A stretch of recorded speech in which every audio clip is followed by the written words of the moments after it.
You want me to sit down? You want to sit on record? आप बोलेंगे? जवाब नहीं दे पाओगे, बैठो खामोश तुम. Thank you, madam. Madam, a direct connection can be drawn between the policies of the government and the continuing educational backwards of Muslims. In both higher education and schooling, Muslims want to get formal education, but because of government apathy and negligence, Muslims drop out of the education system is sooner than children of any other community. The government UDIC data, madam, covers school education, says that Muslim student representation gradually declines from class 6 onwards and reaching its lowest in class 11 and 12. Enrollment percentage of Muslims dropped from 14.42% upper primary, class 6A, to 10.76% higher education, class 11 and 12. Only 76.37% of Muslim students continue after elementary education as compared to the national average of 81.26%. Madam, 28 states have gross GR of 80% for primary education, but only 12 states achieve 80% secondary level.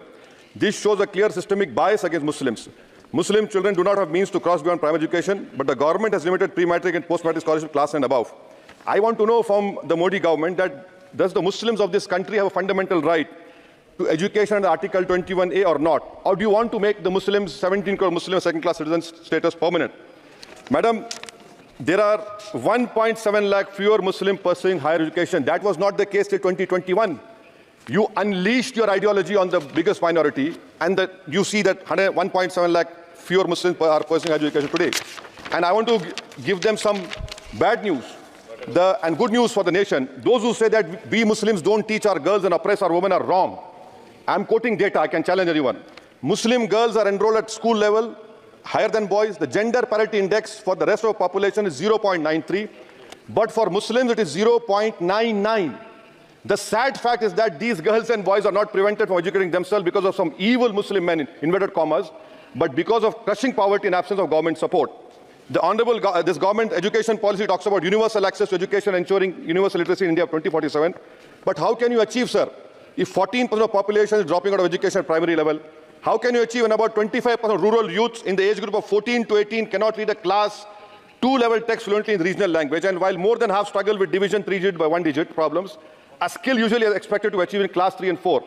Madam, over the years, there has been a shift in momentum towards private schools. Government data indicates a decrease in the share of government schools in the elementary category of 87% in 2006 to 62% in 2022. Maybe the Mughals are responsible for this.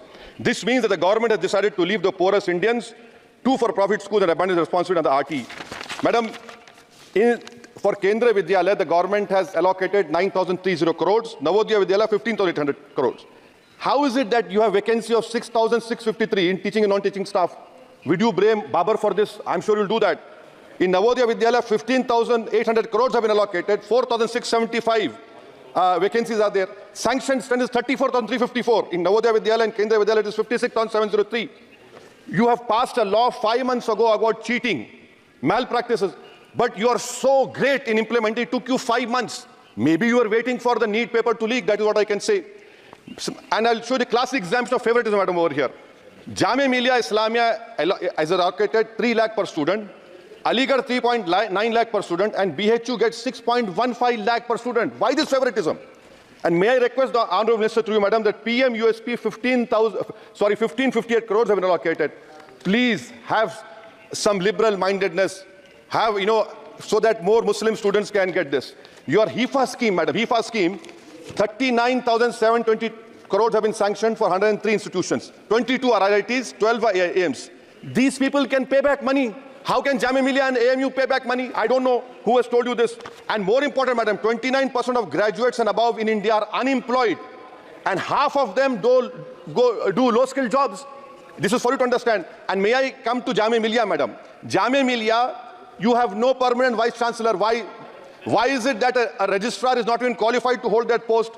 Why is it that a standing council is running the Jamia Millia? And please inquire that why 438 crores have been given HIFA, whether competent construction companies have given or someone has given on the basis of favoritism.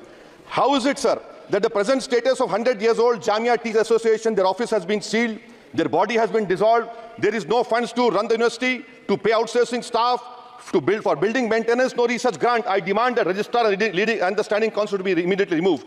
Now, coming to Aligarh Muslim University, there are 1,400 2 minutes. AMU daily wage workers are 1,400, temporary 1,559. Why don't you regularize them? And why are you not giving separate funds, Honourable Minister Garu, to the AMU branch at Murshidabad, in Mallapuram and in Kishanganj, you want it to be closed? Madam, as of July 2023, the share of ST-OBC in senior professors is even lower. I'm giving you figures, madam. In Central University, there are 66.29 general teaching staff. SC, ST-OBC only 30%. NIT 67%. 33% ST-OBC. In IIT, 84.5 general category. SC, ST-OBC 14%. IIM 86.83. And in general 11%. Who's responsible, sir? You are running the government 10 years. You are running the 10 years. And lastly, madam. Manani, sir, lastly, NCRT has been given 500 crores. May I dare to say that this government has been distracted with fudging textbooks, teaching propaganda to children. You want me to sit down? You want to sit on record? आप बोलेंगे? जवाब नहीं दे पाओगे? बैठो खामोश तुम. NCRT has removed the reference to Babri Masjid 2002 rights. Why should people not learn from mistakes of past? Should our children not learn of Gujarat program, massacre of minority Muslims? Those who ignore history mistakes are bound to repeat them. It has made up history argued India's role of migrant DNA. Madam, 1 minute, khatam karo. The truth is DNA shows that there are 4 ways of migration in India. Africa, Iran, Southeast Asia, and Eastern Pasture of the Aryans.